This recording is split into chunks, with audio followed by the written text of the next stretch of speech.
All right, joining us now, former New Jersey Governor Chris Christie, out with a brand new memoir about his time in New Jersey politics in the 2016 campaign.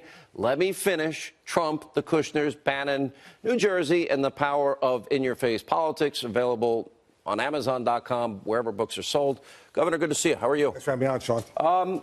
Before I get to all the political stuff, you know, do we really need 27 FBI agents, tactical gear, guns drawn, pre-dawn raid, 17 vehicles, including armored vehicles, to arrest a guy that has no weapons in his house, a guy that is charged with lying to Congress? No. And listen, you know that I've defended Mueller over the course of time, over the last 18 months or so. How can you defend this man? I can't defend this. No. This How is can wrong. you defend Andrew Weissman, who, with his record, and Jeannie Ray, and every appointment is a Democrat? Listen, I can't defend Andrew Weissman. I wouldn't defend Andrew Weissman.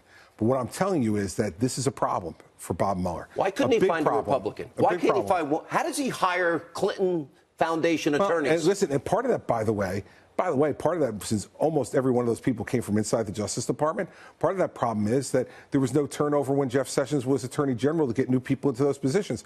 How's Andrew Weissman still the head of the fraud section of DOJ for the entire time that Jeff Sessions is the Attorney General? 4 Merrill executives to jail for a year, overturned Fifth Circuit, right. 9-0 loss in the Supreme Court, tens of thousands of Enron accounting employees lost their careers. Of course. And so to me, why was he still in the Justice Department? To begin with, how does the Attorney General of the United States permit him to be in the Justice Department? And on the raid... But wait a minute. This was Mueller's choice to put Weissman and Jeannie Ray on this team. I understand. And all Democratic donors. John, I understand. I'm not defending that. And I'm not defending the raid. The raid is wrong. There is no reason. If he did not have weapons in that house, there is no reason to go with tactical units, with flak jackets on, with automatic weapons and all the rest. There's no reason for it except to intimidate. That's the only reason to do it, and that is an absolute inappropriate use of prosecutorial authority. You talk about that the president thought if General Flynn's fired, the whole Russia thing is over. Obviously not the case. Right.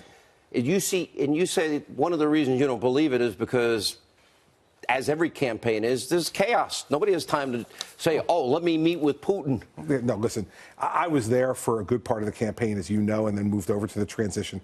But as I said, this was a campaign, and you know about this campaign, and I say this in an admiring way, having lost to them and having them won the presidency. This was not a traditional organized campaign, and they were not going to do some Tom Clancy routine with Russian collusion when they were still trying to figure out how to hire field operatives in Pennsylvania. We know that was the situation there. That campaign won because of the power and the ideas and the articulation of Donald Trump. And that's what you hear from me in this book, Sean, is that... You would thought he talked to you about being vice president. It was down to me or Mike Pence. Absolutely. And you mentioned me in the book. Thanks a lot. Well, listen, you're part of the story of that vice presidential section. I love being mentioned in the book. Listen, it could be worse. What? Why do you tell stories like the story about McGreevey? Why do you talk? Why? Because to me, it's like, all right, that's sort of private between you and him. I think that's, well, first of all, it wasn't, because there were a whole bunch of people that we were all talking at the same time. You didn't have to put it in a book. No, but listen, I think it's an important thing to show this president's humanity and to show his sense of humor. You know, I think he's drawn by the mainstream media as a cartoon character. And what I show in this book is, this is a guy who's a great father and loves his children. And I tell those stories in the book about his genuine concern as he got closer to the presidency about what effect this was going to have on his kids and on his kids being able to be successful in the business and him always being there for them.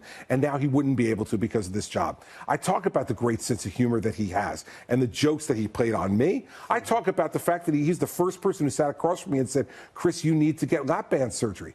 Years before I decided to do it. Yeah. What I'm trying to show by telling these stories is the humanity of Donald Trump, because people draw him like a cartoon character, and he isn't. He's much more complicated than that. You're a prosecutor. Did Hillary Clinton violate the Espionage Act with that server? Yes. Did Hillary Clinton obstruct justice with the subpoenaed emails deleted? If she deleted those emails while the subpoena was pending, then yes. Okay. Do we not have all Brennan, Clapper, all these people that I mentioned? Did they not lie to Congress and got caught? How come they don't get the raids in this case? So why don't you take an hour one night and have Jeff Sessions on here and ask him those questions. Jeff Sessions, I don't know what he was doing. I always liked Jeff Sessions. But that's my point. But it turned into a disaster. Who you pick as Attorney General matters. And it's one of the things I talk about in the book.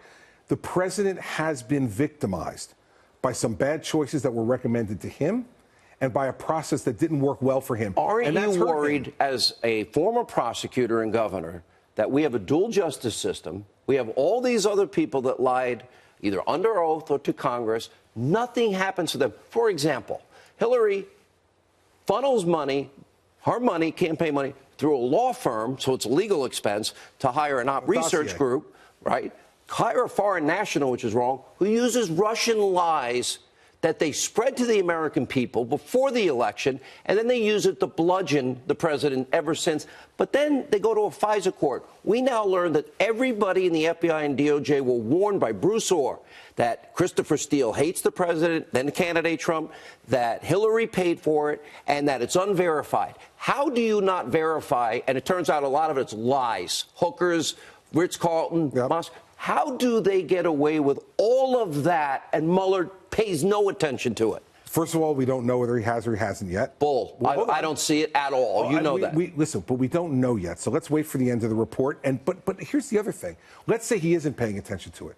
Where was the Attorney General of the United States? Okay, you keep going back to that. But Mueller hires a team of Democrats and a pit bull, Andrew Weissman, and Clinton's own former attorney. And by the way, I'm not defending those hirings. But what I'm saying to you is, if in fact that's what's going on, and Mueller is independent of what they're doing at the Justice Department. You trust this guy? Why would Mueller put that team together? Here's what I believe, is that right from the beginning, the Justice Department under Donald Trump was not running the way it should have been run. And because of that, okay, I got that point. There's mayhem. Last question. You can't divide the two. But one other thing, the most important thing you said tonight, and the reason to answer the question you began by asking me, is, of course I'm concerned about this, because if we don't have a fair justice system in this country, democracy is over. Our republic's dead if this is allowed to occur. And that's exactly right. Last question. FISA court, there was a conspiracy to commit fraud. They never verified the lies that they put in the document. They minimized Hillary's involvement. Shouldn't all of those people now themselves pay that price? Every one of those people who participated in that should be subject to Rod Rosenstein, to exactly the same scrutiny. To exactly the same scrutiny that Bob Mueller has given to all of this other stuff. But it's not happening, Chris. But it's not happening. And Sean, and that's why I hope that the new Attorney General that the president has picked will do this, because guess what? This is the job of the Attorney General of the United States. And I was a U.S. Attorney for 7 years. And you know what we had? We had one of the best Attorney Generals this country's ever had in John Ashcroft. He never turned away from anything. And in a time when our country was at grave danger, post 9/11, John Ashcroft empowered his U.S. attorneys to stop terrorism, and we didn't have one attack afterwards, Sean. That's an effective Attorney General. Chris Christie's book. Let me finish. By the way, you always finish. All right. Thanks for being with us. Appreciate it. Thank you.